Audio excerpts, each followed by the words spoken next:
The NBA just took a step that lets me know they are one step closer to letting players who have the virus play in actual NBA games. We're going to talk about it right after the bumper. Stay tuned.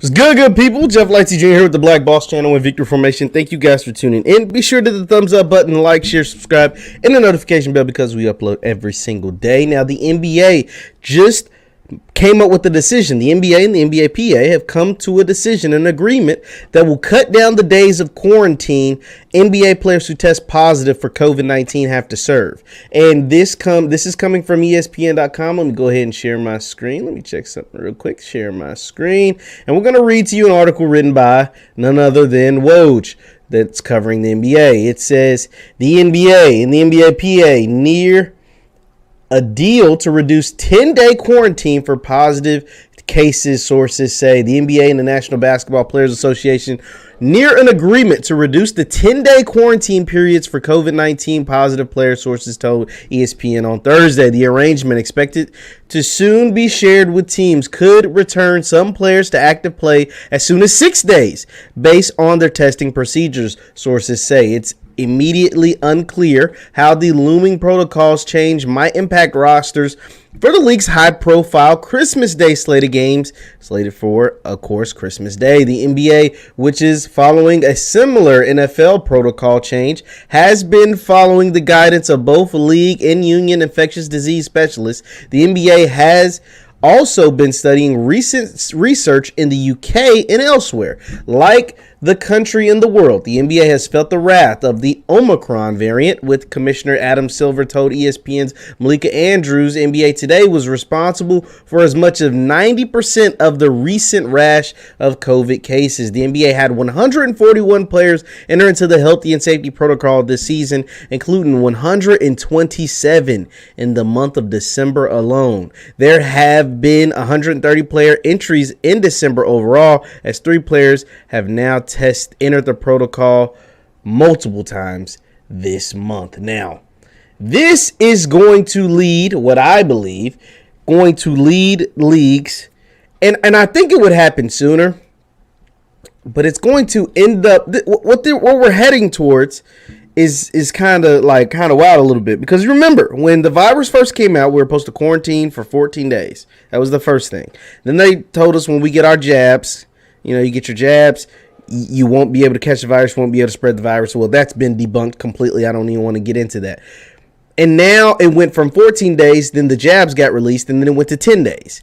And now the NBA is like, man, to hell with the 10 days, because we got a Christmas Day event coming up, and we don't need guys who can come back in 6 days who are asymptomatic and are jabbed up, because the NBA is over 90% vaccinated. I think they're probably closer to like 95, 97%. Like Kyrie Irving, it's like one of the only few dudes left that are unvaccinated in the entire NBA. But it is what it is. And they're like, man, to hell with that 10-day window, because 10 days put you outside the Christmas Day. And Christmas Day is our biggest day. And we can't have the G League playing on Christmas Day. And what's taking place in the NBA, for those of you who haven't been following, the NBA has been calling all these old dudes and calling up a bunch of dudes from G League and expanded the rosters. Lance Stevenson is back on an NBA roster with the Hawks. Joe Johnson, 40-year-old ISO Joe. I love Joe Johnson. He's 40 years old. He's back on an NBA roster after killing the big 3. Lance Stevenson after killing the G League. Isaiah Thomas after dropping 40 in the G League. All of these guys are back in the NBA because all of these teams, the Lakers, Hawks, Celtics, every team in the NBA is suffering from having dudes out due to COVID.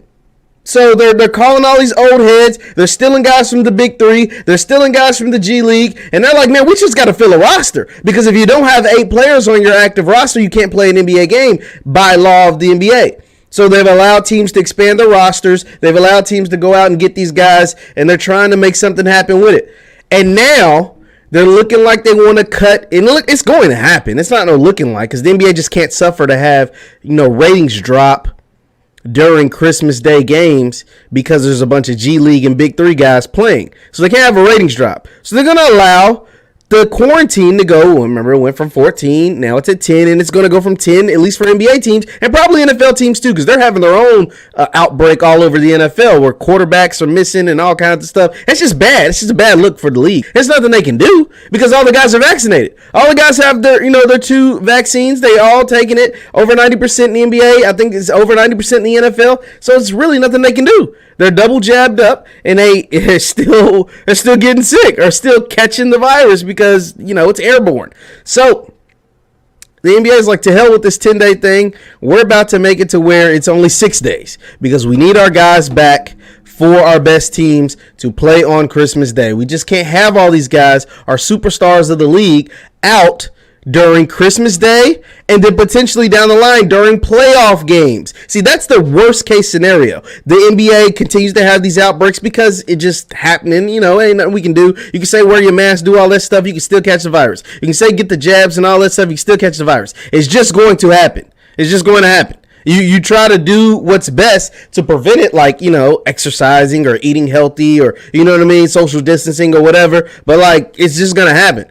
So the worst case scenario for both the NBA and the NFL is that this kind of outbreak takes place during the playoffs. See, right now, before All-Star break or Christmas Day, you don't want it to happen Christmas Day games, but you can kind of deal with it. Before All-Star break, you can kind of deal with it. NFL, you're still in week 13, 14. But when we start getting to week 17, 18 in playoffs, NBA, we started getting into, May. This is happening or April, and the finals take place in June. Playoffs are in May, April, May, and finals are in June. Whoa, we can't have this during no May when playoffs are here. Can't have this during June during the finals. Hell no. Talking about players, Steph Curry getting, having to miss games, multiple games because he got quarantined for 10 days and he's asymptomatic. You got, LeBron James or the Greek Freak or anybody from Brooklyn, missing games because they got a quarantine for 10 days. Oh, hell to the no. Because people are going to watch.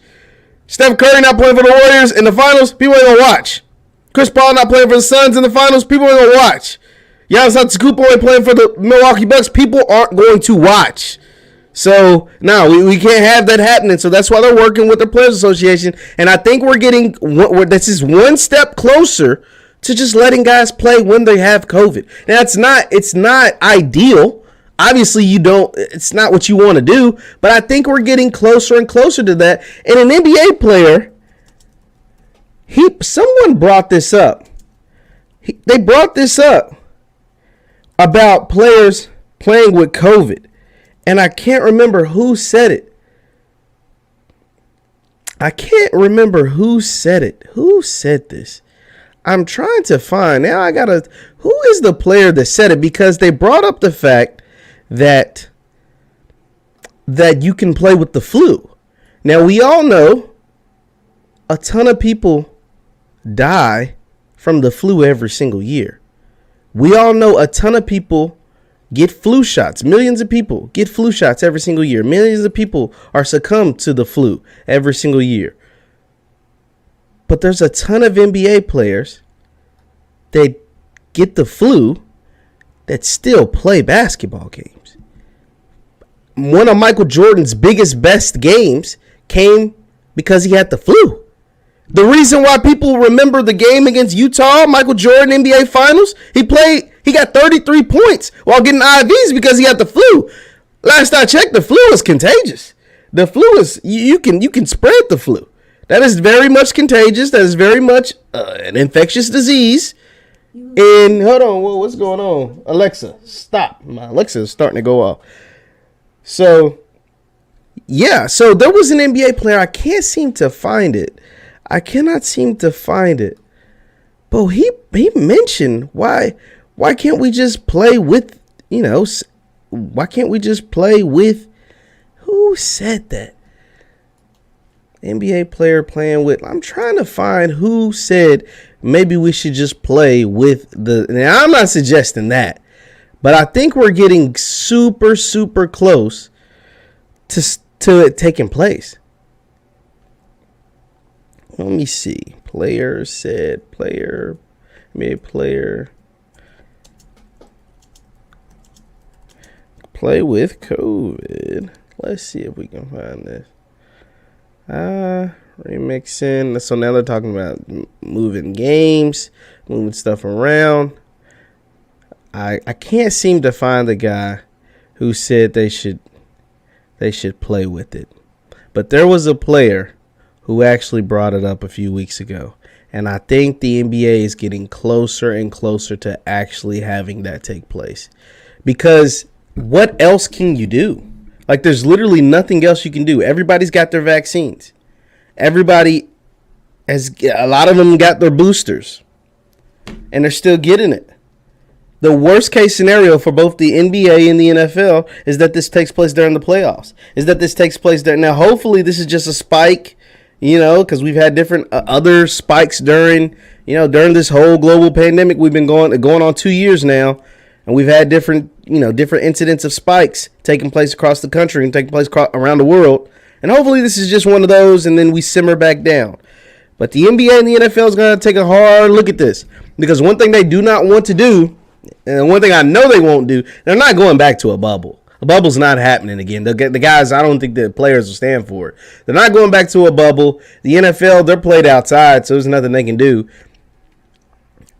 We're getting closer. And I think we would be closer to players playing with COVID if COVID wasn't so political. COVID is super political, whether, depending on what side you stand on. And it's ironic because Trump has actually come out and endorsed vaccines. He's endorsed it via Candace Owens. We all saw it. So it's super political. It is what it is, but it's going to be interesting. I think we're getting closer and closer to NBA players actually being able to play in games with COVID. I don't think it's going to happen soon, but I think we're getting closer to seeing that take place. And the NBA PA cutting the quarantine down from 10 days to 6 days. Just lets me know that we are getting closer to that taking place. Let me know your thoughts in the chat. Let me know your thoughts in the comments. Once again, my name is Jeff Lightsy Jr. at the Black Boss channel in Victory Formation. You can subscribe to my YouTube channel, Jeff Lightsy Jr. at YouTube, on Instagram and Facebook at JLightsy7, at JLightsy7. Thank you guys for tuning in. I will see you next time. Peace.